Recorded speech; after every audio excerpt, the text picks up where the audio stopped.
నమస్కారం అండి. నా పేరు ఎంవి రమేష్. నేను బి బ్లాక్ 607 ఓనర్ని. కొన్ని విషయాలు చర్చించడం కోసమని నేను చాలా రోజుల నుంచి నా మైండ్లో తిరుగుతుంది. ఇప్పుడు జరుగుతున్నటువంటి ఈ పరిస్థితులు, పరిణామాలని దృష్టిలో ఉంచుకుని నాకు కొన్ని విషయాలు ఎందుకో అందరితోటి షేర్ చేసుకుంటేనే బాగుంటుంది అని ఒక అభిప్రాయానికి వచ్చి ఈ రూపణ నేను కొన్ని వివరాలు అంశాల వారీగా నేను ప్రస్తావించదలుచుకున్నాను. మొదటగా మనకి సిజిడబ్ల్యూహెచ్ఓ అంటే కొత్తగా మనకి జాయిన్ అయినటువంటి మెంబర్స్ కొంతమంది ఉన్నారు. వాళ్ళకి ఏంటంటే ఈ బ్యాక్గ్రౌండ్ ఆఫ్ ది కాలనీ ఏంటి అనేది వాళ్ళకి కొంచెం అవగాహన ఉందో లేదో నాకు తెలియదు. బట్ నేను కలిగిద్దామని చెప్పేసి మనకి 2007లో ఈ ప్రాజెక్ట్ అనౌన్స్ అయింది. అండ్ తదనంతరం ఎన్నో అవాంతరాలు అడుగడుగున అవాంతరాలతోటి అతి కష్టం మీద 2013లో మనకి పొసెషన్ అనేది జరిగింది. అంటే ఆల్మోస్ట్ 6 సంవత్సరాల పాటు ఈ బిల్డింగ్ కట్టడానికి. యాక్చువల్గా దీని ఫౌండేషనే కాదు, land acquisition, construction, occupancy, everything it is related to a పెద్ద స్కామ్. ఇప్పటి వరకు మన ప్రాజెక్ట్ని ప్రాపర్గా సిజిడబ్ల్యూహెచ్ఓ మన అసోసియేషన్కి హ్యాండ్ ఓవర్ చేయలేదు. అకౌంట్స్ క్లోజ్ కాలేదు. అంటే దాని అర్థం ఏంటి? ఇది ఒక పెద్ద స్కామ్. అంటే మనం నిల్చున్నటువంటి ఈ కాలనీ యొక్క పునాదులే ఒక అవినీతి మీద ఆధారపడి. ఓకే, వాళ్ళ ప్రయత్నం వాళ్ళు చేశారు, ఏదో ఉండడానికి ఒక ఇల్లు ఏర్పరిచారు అనే అభిప్రాయంతో వచ్చేసి మనందరం ఉంటున్నాము. తర్వాత ఏంటంటే మన కాలనీలో ఉన్నటువంటి కొంతమంది ఏంటంటే అమ్మేసుకోవడం, వేరే వాళ్ళు కొనుక్కోవడం, వాళ్ళు ఏంటంటే సబ్సిక్వెంట్ ఓనర్స్ కింద, సబ్సిక్వెంట్ మెంబర్స్ కింద వాళ్ళు చలామణి అవుతూ ఏదో టైంపాస్ నడుస్తుంది. ఇక్కడ ఏంటంటే మనకి అర్థం కాని విషయం ఏంటంటే ప్రతి ఒక్క ఐటము మనకి సబ్స్టాండర్డే సప్లై చేస్తారు. మనం ఏం చేయలేకపోయాము.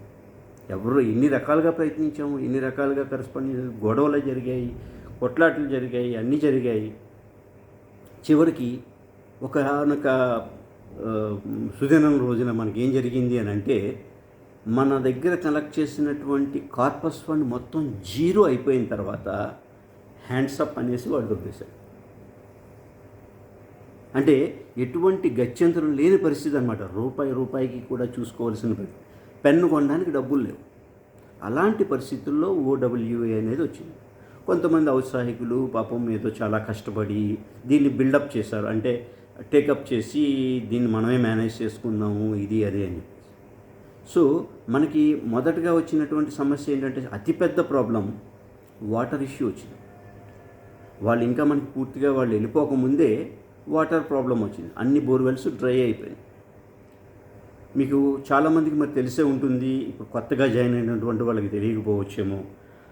అతి దారుణమైనటువంటి రోజులు మనం అనుభవించాం. ఆ టైంలో 10 నిమిషాలు నీళ్ళు వచ్చేవి కాదు, బట్టలు ఉతుక్కోవడానికి లేవు, స్నానం చేయడానికి లేదు. ఇంత దారుణమైనటువంటి పరిస్థితుల్లో నాకు తెలిసి మన కాలనీలో చాలా యునైటెడ్గా, యాక్యురేట్గా యాక్ట్ అయినటువంటి మెంబర్స్ అందరూ కూడా కలిసికట్టుగా ఒక పద్ధతిగా మనకి పేమెంట్ ఇచ్చింది. ఆ ఒక్క విషయంలోనే 44,000 ప్రతి ఒక్కరికి యునానిమస్గా. నేను ఏ బ్లాక్ వాడిని, నేను ఈ బి బ్లాక్ వాడిని, నాకు 2 బెడ్రూమ్లే ఉన్నాయి, నేను 2 చోట్లే టాయిలెట్ వాడతాను, నేను ఒక చోటే టాయిలెట్ వాడతాను, ఇలాంటి డిస్కషన్స్ ఏమీ లేకుండా 44,000 ఫిగర్ వర్కౌట్ చేస్తే 44,000కి 44,000 కళ్ళు మూసుకుని కట్టేశారు. ఎందుకంటే వేరే గత్యంతరం లేదు. ఇప్పుడు వచ్చేసరికి నాది ఏ బ్లాకు, నాది బి బ్లాకు, నేను ఒకవైపు నుంచే వెళ్తాను రోడ్డుకి, అటు పక్కన నేను వాడను, కాబట్టి ఆ రోడ్డుకి నాకు ఖర్చు వేయడానికి వీల్లేదు, లేకపోతే నేను అన్నీ దీంట్లో ఇది చేయను. ఏంటండి అది అర్థం కాని విషయం. ఓకే, మనం డీవియేట్ అవ్వద్దు సబ్జెక్ట్కి. సో ఈ సబ్స్టాండర్డ్ ఐటమ్స్ సప్లై చేయడం మూలంగా మనకి చాలా ఇబ్బందులు పడ్డాం. సో ఈ వాటర్ వచ్చింది, బాగానే ఉంది. వాటర్ రావడంతో ఇది is a life line of our colony. నేను చాలా ఇదిగా చెప్పగలుగుతాను. అది లేకపోయి ఉంటే మనం ఈ పాటికి ఎప్పుడో తట్టా బుట్ట సర్దుకుని వెళ్ళిపోయేవాడు.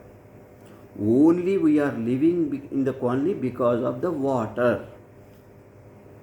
అది మీకు అందరికీ అర్థం. ఒకవేళ వాటర్ కూడా ప్రాబ్లం అయి ఉంటే I'm the first person to step out. నేను దీంట్లో ఈ మాట చెప్పడానికి నాకు సిగ్గుపడట్లేదండి, ఎందుకంటే ఇదంతా జరుగుతున్నటువంటి వాస్తవం. తెలిసిందండి. ఇది CGWHO ద్వారా మనకి వచ్చినటువంటి ఫెసిలిటీ అన్నమాట. ఇది ఇన్ని సమస్యలతోటి సమస్యల పరిష్కారం ఎక్కడో అక్కడే అలాగే ఉన్నాయి, ఎటువంటి చర్చ లేదు. అసలు మనకి కాలనీకి సంబంధించిన మ్యాప్స్ కానీ మన ఇంజనీరింగ్ డ్రాయింగ్స్ కానీ రేపొద్దున ఎక్కడైనా ఏదైనా ప్రాబ్లం వచ్చిందంటే ఐడెంటిఫై చేయడానికి కూడా దిక్కులేని పరిస్థితి అన్నమాట. ఎవరిచ్చారండి మనకి? అసలు ఏది పద్ధతిగా జరగలేదు. వీళ్ళు ల్యాండ్ ఎక్విజిషన్ దగ్గర నుంచి మనకి ఆక్యుపెన్సీ సర్టిఫికేట్ కూడా బ్యాక్ డోర్లోంచి తెచ్చుకొచ్చారండి. I'm the person who fought. దాన్ని టిష్యూ పేపర్ అని చెప్పేసి అప్పుడు అంటే చాలా CGWHO యొక్క CEO దగ్గర నుంచి అందరూ చాలా హర్ట్ అయ్యారు. ఒక టిష్యూ పేపర్ లాంటి దాన్ని తీసుకొచ్చి చూపించి మనకి ఇదే బాబు మీకు ఆక్యుపెన్సీ సర్టిఫికేట్ అన్నారు. చచ్చినట్టు ఏం చేయాలి? నేనా అద్దెకుంటున్నాను బయట, ఓ పక్కన EMI స్టార్ట్ అయ్యి నాకు వేరే గత్యంతరం లేని పరిస్థితుల్లో మూసుకుని తీసుకోవాల్సిన పరిస్థితి క్రియేట్ చేశారు. ఓకే, నేను ఒప్పుకుంటాను. CGWHO మన అందరినీ చీట్ చేసింది, అది యథార్థం, అందరూ ఒప్పుకుని తీరాల్సిందే. కానీ ఒక 12 ఏళ్ళు అయిందండి ఆల్మోస్ట్ మనం మొదలుపెట్టి, 11 ఏళ్ళు 12 ఏళ్ళు అవుతుంది కదా. ఇప్పుడు కూడా అలాంటి దయనీయమైనటువంటి స్థితిలో ఉంటున్నాము అంటే ఎవరు ఫెయిల్యూర్ అండి? దానికి బాధ్యులను ఎవరు చేస్తాం? మొదట 5-6 సంవత్సరాలు మనం వాళ్ళని హాయిగా టైంపాస్గా తిట్టుకుంటూ ప్రతిదీ రెస్పాన్సిబిలిటీ వాళ్ళదే వీళ్ళదే అని చెప్పేసి CGWHO యొక్క ప్రాబ్లం ఇది అది అని చెప్పేసి అనుకుంటూ టైంపాస్ చేసేసాం. బట్ తర్వాత పరిస్థితి అది ఎవరి ఫెయిల్యూర్ అండి? అది మనది కాదా? మన చేతగానితనం మూలంగానేనండి ఈరోజు మనకి ఈ పరిస్థితి వచ్చింది. అది కొంతమంది హర్ట్ అవ్వచ్చు, దాంట్లో నన్ను కూడా కలుపుకునే చెప్తున్నాను. మన చేతకానితనంతో మనం ఇలా ఉన్నాం. మన చుట్టుపక్కల కాలనీలు చూడట్లేదండి. ఫోర్ట్ వ్యూ అపార్ట్మెంట్ చూడండి, పక్కన మధుకాన్ ప్రాజెక్ట్ చూడండి. ఇవన్నీ కూడా ఇంచుమించు మన కాలనీతో పాటే వచ్చినవి. వాళ్ళు ఎలా మేనేజ్ చేస్తున్నారు, మనం ఎలా మేనేజ్ చేసుకుంటున్నాం? కొంచెమైనా ఆలోచించాలి కదా. నానాటికి దయనీయమైన పరిస్థితిలోకి మనం వెళ్తున్నామా? వాళ్ళు దినదిన ప్రవర్ధమానం అవుతున్నాం. వాళ్ళ దగ్గర 2 bedroom ఫ్లాట్ ఎంత రేటు ఉందో తెలుసా మీకు ఎవరికైనా? 3 bedroom ₹1 కోటి పైన ఉంటుంది. మనకి నీళ్లు లేకపోతే కనీసం రూపాయి నెత్తి మీద పెడితే ₹10 కొండ ఇవ్వడం. ఇంత విడమర్చి సిగ్గు లేకుండా నేను చెప్తున్నాను అన్నమాట. నేను సిగ్గు విడిచిపెట్టి చెప్తున్నాను. నేను ఎందుకని వస్తుందండి ఇది? మన దగ్గర ఏమన్నా రిసోర్సెస్ లేవా? రిసోర్సెస్ ఉన్నాయి. అపారమైనటువంటి మేధావులు ఉన్నారు, అపారమైన మేధావులు.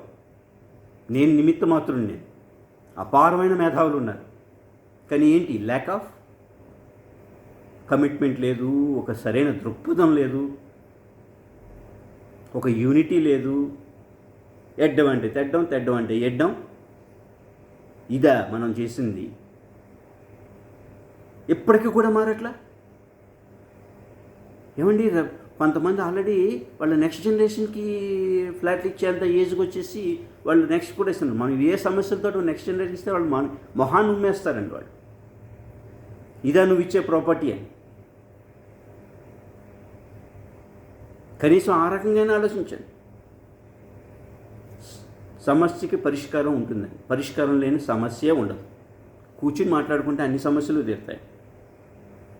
ఇది సపోజ్ మన CGWHO సంబంధించినటువంటి ఇది ఉపోద్ఘాతం అనుకోండి.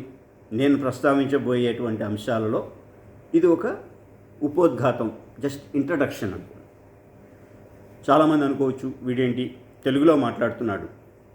సో నా భావ వ్యక్తీకరణకి నేను ఎంచుకున్నటువంటి లాంగ్వేజ్ ఇది. నేను స్పష్టంగా నేను అనుకున్నది చెప్పగలను ఈ లాంగ్వేజ్లో. అయితే దయచేసి ఎవరికైనా తెలుగు అర్థం కానటువంటి వాళ్ళ సభ్యులు ఎవరైనా ఉంటే వాళ్ళు వేరే రకంగా దీన్ని తర్జుమా చేసుకును, ఎవరి చేతనా చెప్పించుకును దీన్ని అర్థం చేసుకోను.